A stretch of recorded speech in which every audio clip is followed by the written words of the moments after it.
बेनिखायनो अन्धायगाफोर सोरबा गोरोन्थि साननो हागौ दैमालुआ सोखाग्रा बे गोरोन्थिखौ लानानै दाफै जों बिसनानै होगोन आरो जिसुआ नोंखौ दांगोन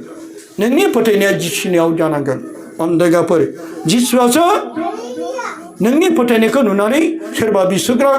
सोरबा बिनानै होग्रानि गेजेरजों जिसुआ नोंखौ दांगोन आरो नोंनि बेरामा हामगोन अब्ला अन्धायगाफोर जेरै बाइबेलाव जों मोनबावदों जाकबनि 5 बालकनि 14निफ्राय 15 सिरियाव नोंसोरनि सोरबा जब्रा जायोब्ला बे गिर्जानि गायगिफोरखौ लेंहरथों आरो बिसोरो फोरबोनि मुङै बेखौ थावजों फुननानै बिनि लागै आरज खालामथों अब्ला फोथायनायनि आरज खालामनाया जब्राखौ बोखांगोन आरो फोरबोआ बेखौ सिखांहोगोन अन्धायगाफोर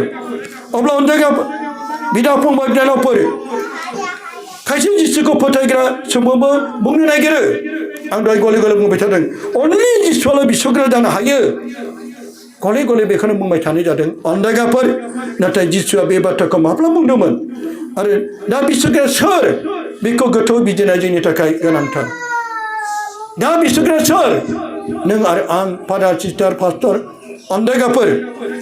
जेरै गोथार बाइबेलनि बे जाकबनि 5 बालकनि 14निफ्राय 15 सिरियाव जाय बाथ्राखौ जों मोनदों बे बोसोनथिया सोरबा फादार सोरबा पास्टर सोरबा पालक सोरबा बिदा फंबायफ्रानो बिसनानै होलायनायखौसो फोरमायदों बे बोसोना नोंसोरनि गेजेराव सोरबा जब्रा जायोब्ला होननाया नोंसोरनि गेजेराव सोरबा जब्रा जायोब्ला बे गिर्जानि गायगिफोरखौ लेंहरथों गिर्जानि गायगिफोरखौ लेंहरथों गायगिफ्रा सोर मण्डलिनि दैदेनगिरि फादार सिस्टार बिशप पालक बेफोरखौ फोरमायदों आरो बिसोर फोरबोनि मुङै बेखौ थावजों फुननानै बिनि लागै आरज खालामथों नाय बेखौनो बुङो बिसग्रा अन्धायगाफोर अब्ला फोथायनायनि आरज खालामनाया जब्राखौ बोखांगोन आरो फोरबोआ बेखौ सिखांगोन फोरबोआसो बेखौ सिखांहोगोन अन्धायगाफोर खालि जोंखौ बिसलायनोसो थिनदों बै समाव एबा दाबो सोरबा बुंनो नागिरो अनलि जिसुआल' बिसनानै होनो हायो अन्धायगाफोर नाथाय बाइबेलाव जोंखौ मा फोरमायदों बेनिखायनो जों सौथुनो नाङा जहननि 14 बालकनि 18 सिरियाव जों फरायना मोनबावदों आङो नोंसोरखौ मावरियाफोर बायदि नागारलांनाय नङा आरो नोंसोरनाव फैफिनगोन हालेलुया हालेलुया हालेलुया अन्धायगाफोर जिसुजों लोगोसे थानाय समाव बै समाव जिसुनि चेलाफ्रा गियाखैमोन जिसुजों लोगोसे थानाय समाव बिसोरो गासैखौबो बिसोरो अन्धायगाफोर सोमोनांथावखौ मोनदोंमोन सिथाव गोरबा ना मानेखौ हाजार हाजार मानसि जानानै 12 खादा आग्लायनाय सागर सा सा थाबायनाय बे गासै सोमो गोनांफोरखौ जिसुनि चेलाफ्रा जिसुजों थानायाव मोनबोदोंमोन नाथाय जेब्ला जिसुआ अन्धायगाफोर जों गासै पापी माहारिफोरनि थाखाय जेब्ला गावखौ बोलि बावो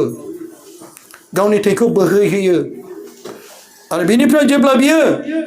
अन्धायगाफोर सोरगोआव थांनायनि सिगां बियो बुंलांदों आङो नोंसोरखौ मावरियाफोर बायदि नागारलांनाय नङा आं नोंसोरनाव फैफिनगोन बिमा गैयै बिफा गैयैखौ मावरिया बुङो दाउसा फिसाखौ नाय बिमा गैला बे फिसाखौ बयबो खेबो बयबो खेबो बयबो नासयो बेबायदिनो अन्धायगाफोर जोंबो दिनै बिमा बिफा गैयै सुबुङा गोबां नासयजायो बेखौनो मावरिया दानिया बे बाथ्राखौ लानानै रुजुनाय जिसुआ फोरमायदों जों मा मावरियाफोर बायदि नामा जों मावरिया नङा माखौ लानानै जों गियो जोंनाव गोबां गिनाय फैयो गोबां बायदिसिनाफोरजों आनजादाव सैनांनायाव गियो बेराम जाब्ला जों गियो अन्धायगाफोर सासे एसएलइ बेमाराव गोग्लैनाय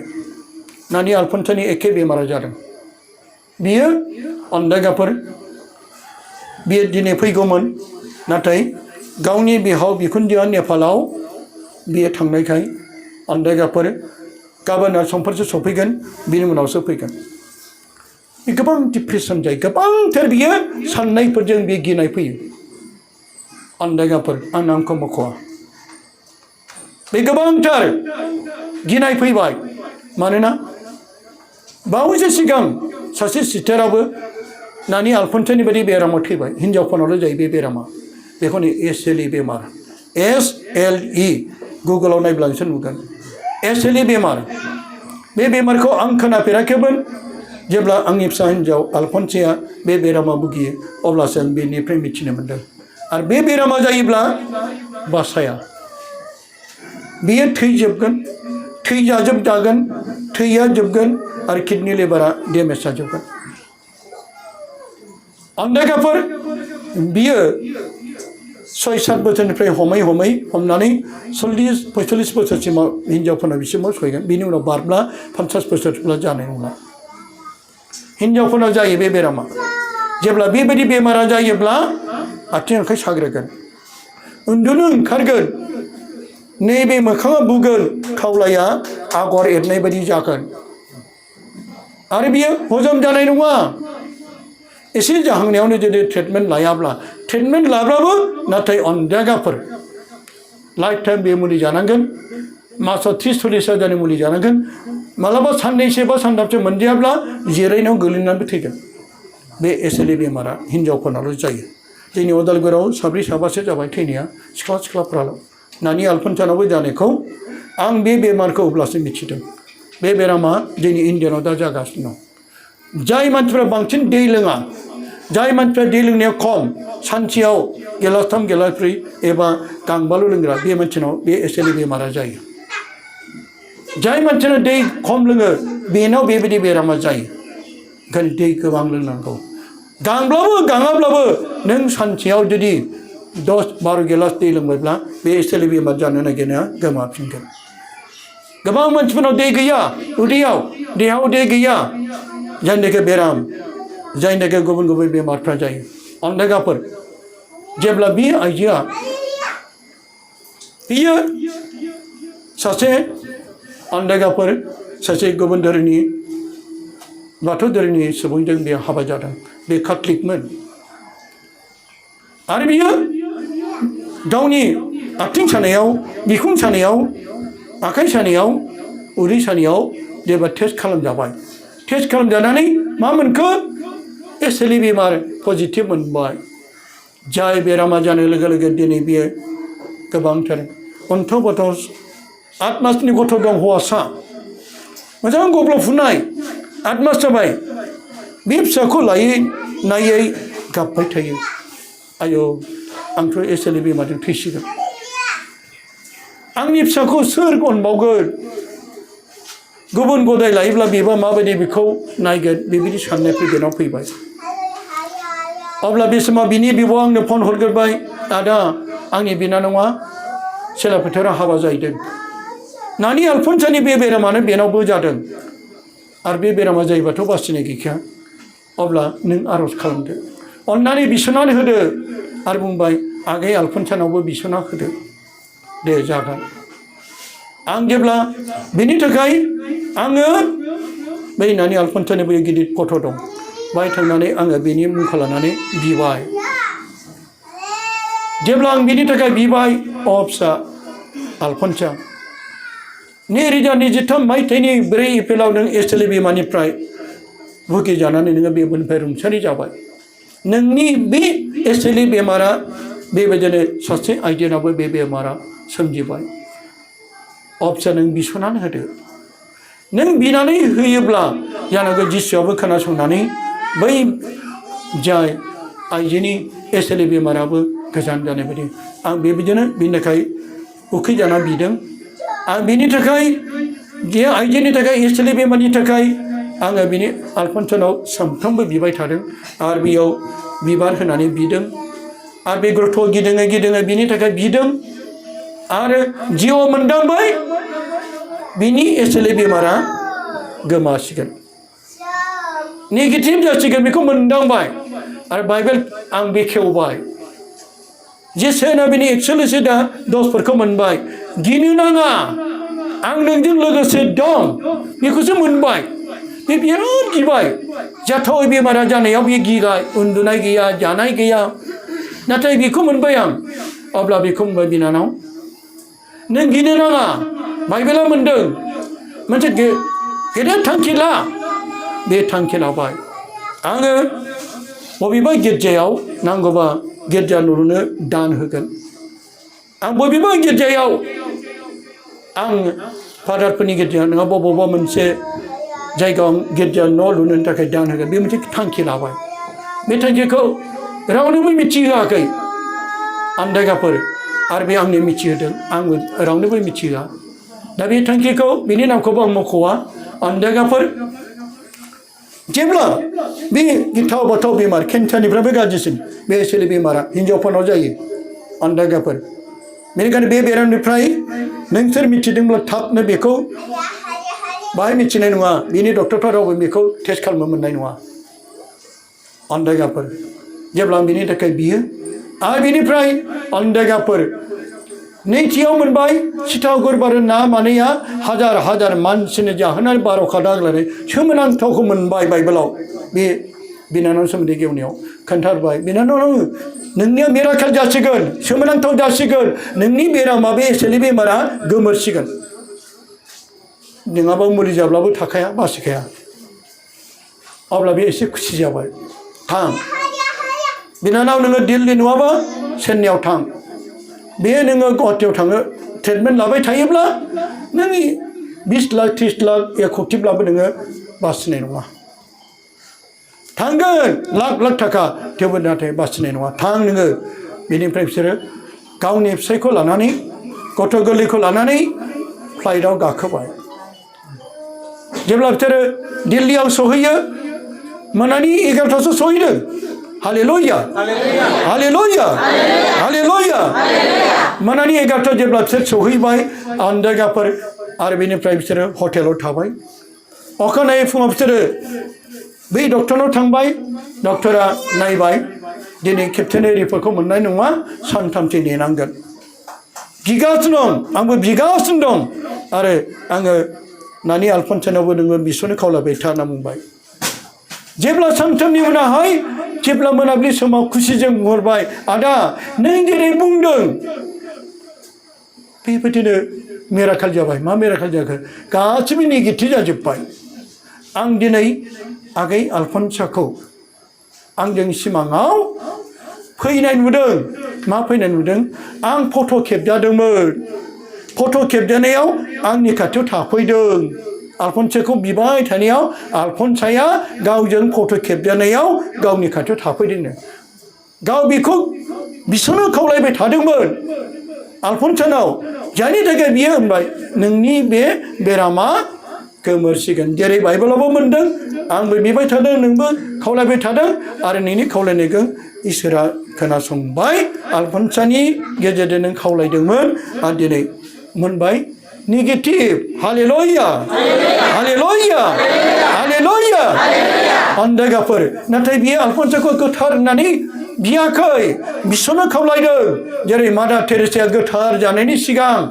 18 बोसोरनि उनावसो बेखौ गोथार खालामदों बिनि सोमोनांथावखौ नुनानैसो पबा उनाव गिर्जाया बेखौ गोथार डिक्लेयार खालामदों बेबायदिनो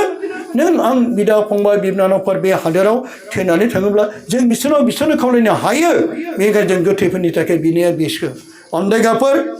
दिनै बे बिनानावा नाथाय न'आव फैबाय न'आव फैनायनि उनावहाय दा मा जाखो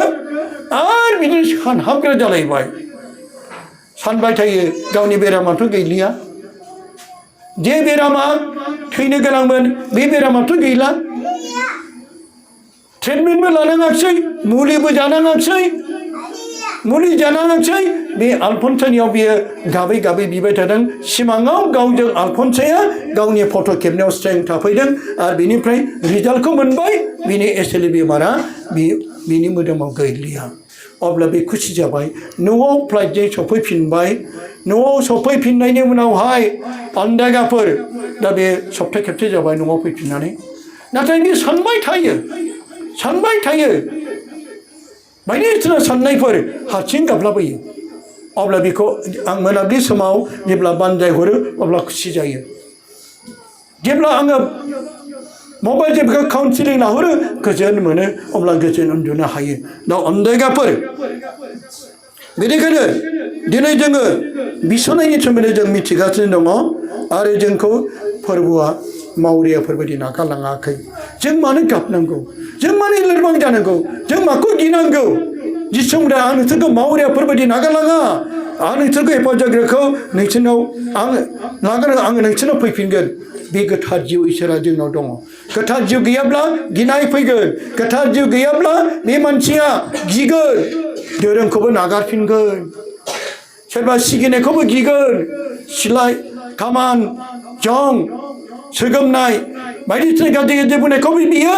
गिनानै बियो नागारफिनगोन नाथाय जायनियाव गोथार जिउआ दङ बे जिसुनियावनो थैगोन जिसुनियावनो गावखौ गथायगोन बेखायनो अनदेगाफोर गोथार जिउ जायनाव दङ बे गिनाय नङा बेनिखायनो जिसुमदों आं नोंसोरखौ मावरियाफोरबायदि नागारलाङा नोंसोरनाव फैफिनगोन हालेलुया हालेलुया जों दा बिमा बिफा गैजारोङिफोरबायदि मावरिया नङा साफ्रोमजोंबो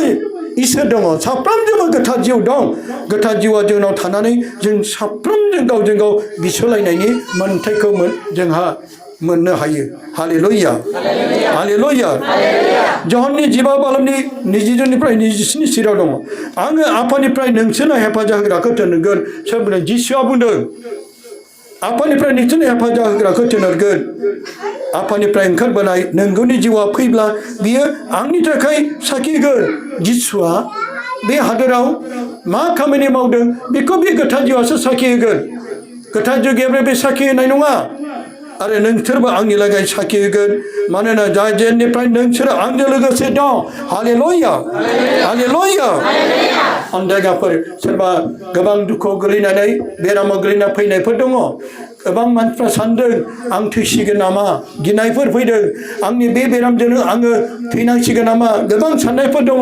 बे जायगायाव फैनायफोर मा हिन्दु मा ख्रिस्टान मा बाप्टिस्ट मा लुथार मा सेनाय जिखि धोरोमनि डिनोमिनेसननि मानसि फैया मानो अनदायगाफोर नोंसोर बयबो साननाय दं आङो बे बेरामजोंनो थैनांसिगोन नामा गोबां बिदि साननायफोर गोबां जोंनि जिउआव गोबांथार बेबायदि साननायफोरजों जों गावखौ गिनाय मोनो नाथाय बे अनदायगाफोर इसोरा जोंजों लोगोसे दं होनदों मानोना अनदायगाफोर आंनि लागै साखि होगोन मानोना जाजेननिफ्रायनो नोंसोर आंजों लोगोसे दं अब्ला जों माखौ गिनांगौ अनदायगाफोर जेब्ला जोंजों इसोरा गैया जेब्ला जोंनाव गोथार जिउआ गैया जों बिराद गिनाय फैयो मिथिदो नोंजों मैखुनाव इसोरा गैलाबा बेनिखायनो गिनाय फैगोन इसोरा दङब्ला थैब्लाबो नोंनि आखायाव थांब्लाबो नोंनि आखायाव अनदायगाफोर जों बेबायदि साननायखौ लागोन अनदायगाफोर जिसुआबो बुंलांबाय जाजेननिफ्राय नोंसोरो आंजों लोगोसे दं अब्ला जों बिनि मुङै बिसलायनायाव गोथार जिउआ सोरबा फादार सोरबा पास्टर सोरबा फालक नों आंजों थानानै जायफ्रा फोथायदों बिसोर जब्रा हामदों आरो फोरबोनि मुङै बिसोर साखि होदों जब्रा हामाब्ला जों बोरै साखि होनो बिसलायनायजों हामाब्ला बै बोरै टेस्टिमनि होनो दिनै बे टेस्टिमनि होनायखौ नुनानै इउटुबाव नुनानै सोरबा एवखांदों दिनै बाइबेलाव बुंदों जिसुआ जोंजों लोगोसे संसार जोबनायसिम जोंजों लोगोसे दं नोंसोर गिनो नाङा अनदायगाफोर जाजेननिफ्राय माने नोंसोरो आंजों लोगोसे दं आरो नोंसोरो आंनि लागै साखि होगोन बे नोंगौखौ मोननायखायसो साखि होदों फोरबोनि मुङै साखि होदों अनदायगाफोर बेनिखायनो सोरबा जब्रा हामबाय सोरबा बिदिनो गावनि जब्रा हामनायखौ नुनानै मोनदांनानै बे साखि होबाय जोंखौ साखि होनो थिनदों लाखोमानो थिनाखै जायनि थाखाय गावनि हामनायखौ मोननानै आं सोरनि बिसुनायजों आं जेरै हामदों बिसोर टेस्टिमनि होदों एबा साखि होदों जेरै बिनानाव मन्जुमोना साखि होदों नोंगौखौसो बुंदों नोंगौखौ साखि होदों अनदायगाफोर नाथाय दिनै आं बे जायगायाव सोरखौबा बुङाखै नों NLC नों बाप्टिस्ट नों बाथौ नों ब्रह्म नों गुबुन धोरोमनि गुबुन डिनोमिनेसननि नोंसोर मुक्ति मोना आं मालाबाबो खुगायाव बेबायदि नोंथांमोना खोनाफेराखै रावबो रेकर्डिं एबा प्रुफ होनो हाया गासैनिबो थाखाय आं बियो रावनिबो डिनोमिनेसन रावनिबो धोरोमखौ आं मालाबाबो मुगैयाखै बुङाखै एबा इसोरनि मुङैसो आङो गोथां बोसोनजों नोंथांमोननि बिजिना खोन्थादों गोबां माखासे मानसिफ्रा बेबायदिनो गावनि गोमानाय मेन्दाफोरखौ गोमायोब्ला सोरखौबा आसि थुना बुंहरो बे दैमालुआनो गावसोरनि साननायजों बेबायदि बुंनायखाय मुक्ति मोना जोंखौ बिदि बुंखादों बियो साननाय फैयो सन्देह खालामो गावसोर खोनासङा गावसोर फैया बेबायदि साना गावसोरो अनदायगाफोर खोनासंफैना गावसोर मिथियो गावसोरनो फैब्ला गावसोरनो नुयो आरो गावसोरनो अन्दायगाफोर दा बेखौ सन्देह खालामनानै सोरबा जोंनि बिदा फंबाय फोथायग्राफोरनो दैदेनगिरिफोरनो बिथांमोना खोन्थाहरो बेखौनो जोंनि मानसिफ्राबो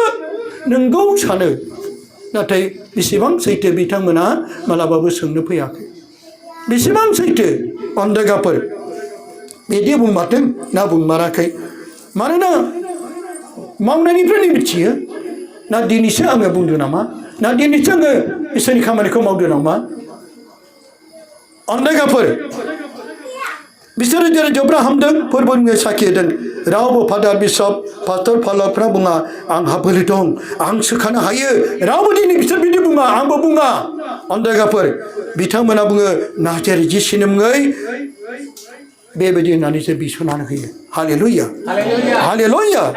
हालेलुया जिसु हालेलुया जिसु